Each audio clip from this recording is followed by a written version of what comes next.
EPFO ने इस scheme में किए बड़े बदलाव। अब आसानी से मिल सकेगा 7 लाख तक का इंश्योरेंस बेनिफिट।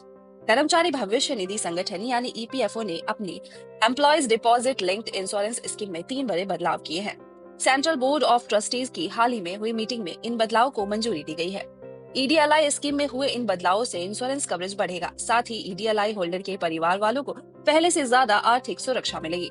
इन बदलावों का मकसद ईपीएफ सदस्यों के परिवारों के लिए डेथ क्लेम की प्रोसेस को आसान बनाना है। आइए जानते हैं कि क्या है बदलाव और कैसे मिलेगा इनका फायदा। क्या है EDLI? Employees deposit linked insurance EPFO की एक लाइफ इंश्योरेंस स्कीम है। ये उन कर्मचारियों को कवर करती है जो ईपीएफ स्कीम के तहत रजिस्टर्ड है। भारत सरकार ने इस स्कीम को 1976 में शुरू किया था। स्कीम के तहत अगर किसी ईपीएफ सदस्य की नौकरी के दौरान मौत हो जाती है तो उनके परिवार को मैक्सिमम 7 लाख रुपए तक का इंश्योरेंस बेनिफिट दिया जाता है। क्या क्या बदलाव हुए?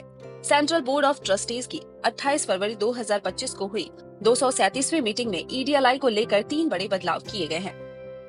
पहला, अब 1 साल की नौकरी से पहले ही डेथ हुई तो मिलेगा ईडीएलआई का बेनिफिट। ईडीएलआई को लेकर सबसे बड़ा बदलाव यही है। अगर किसी ईपीएफ मेंबर की मौत उसकी नौकरी के पहले साल के अंदर ही हो जाती है तो उसके परिवार को कम से कम 50,000 रुपए का मिनिमम इंश्योरेंस बेनिफिट मिलेगा।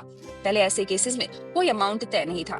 दूसरा, कंट्रीब्यूशन कुछ दिन बंद रहा फिर भी मिलेगा फायदा। पहले के नियमों के मुताबिक अगर किसी ईपीएफ सदस्य की मौत नॉन कॉन्ट्रीब्यूटरी पीरियड के बाद होती है तो परिवार को ईडीएलआई स्कीम का बेनिफिट नहीं मिलता था। अब ऐसा नहीं होगा।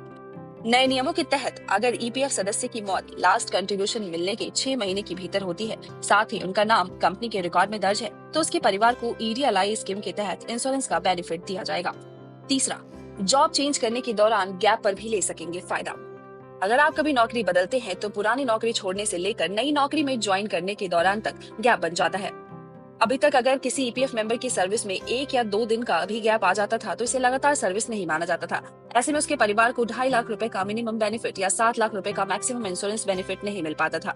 लेकिन नए नियम में इसे आसान कर दिया गया है। अब 2 नौकरियों के बीच मैक्सिमम 2 महीने तक का गैप होने पर भी इसे कंटिन्यूअस सर्विस माना जाएगा।